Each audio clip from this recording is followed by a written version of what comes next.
This next section is the Community Resource section, and my guest is Joey Maggard, who is the Executive Director of the Central Kentucky American Heart Association. Did I get all that right? You got it, man. It's good to see you again. So tell me about the Heart Association. You do a whole bunch of stuff.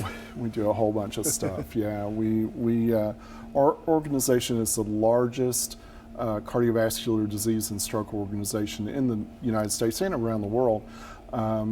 Second only to NIH as far as cardiovascular disease research funding and that kind of thing. But we do a lot of education work.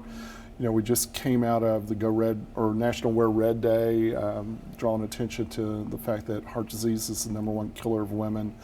We also just had National Congenital Heart Defect Awareness Week.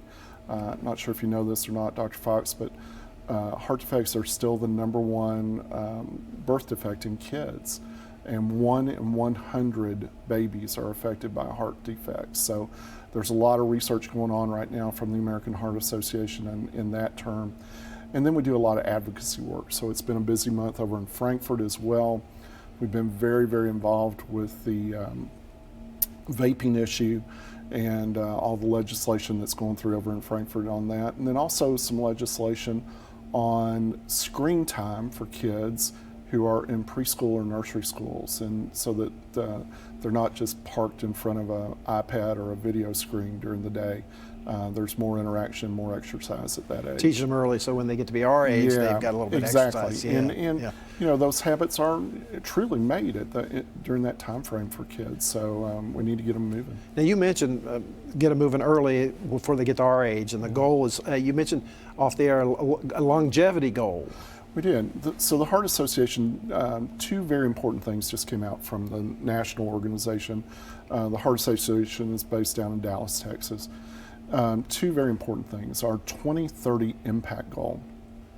And that impact goal is to increase healthy life expectancy, meaning we want people to live longer, healthier lives.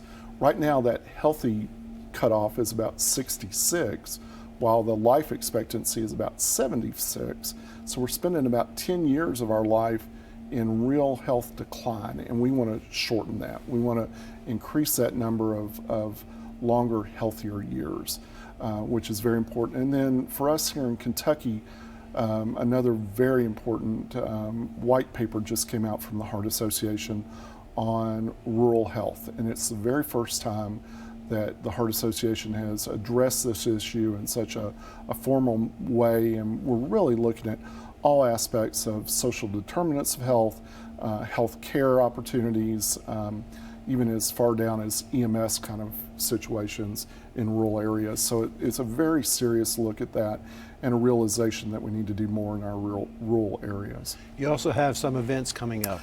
We do, and so all these things that we talked about, we have to pay for them. We don't take any government funding or anything, so we have to raise our dollars by ourselves. Here locally, we have our Heart Ball coming up on March 7th. Your good friend of mine, Dr. Hal Skinner, and his wife Sarah are chairing that this year. The Heart Ball will be at Lexington Center's Bluegrass Ballroom, and we're honoring Governor John Y. Brown that night, who is a heart disease survivor. And then we've got our Heart Walk coming up in May 9th over at Keeneland, and we're thrilled to death about that as well. We're expecting over 5,000 walkers with that this year. Yeah, it's a big deal. So people can help, they can donate time, money. Exactly, and our office is over on Waller Avenue, 354 Waller. Just stop by and visit with us, or Google American Heart Lexington, Kentucky, and you'll get all kinds of different phone numbers. Mine personally is 317-6877, so if folks want to give me a call. Thanks for coming in, and thanks for all that you do. Well, it's great to see you, and thank you very much. All right.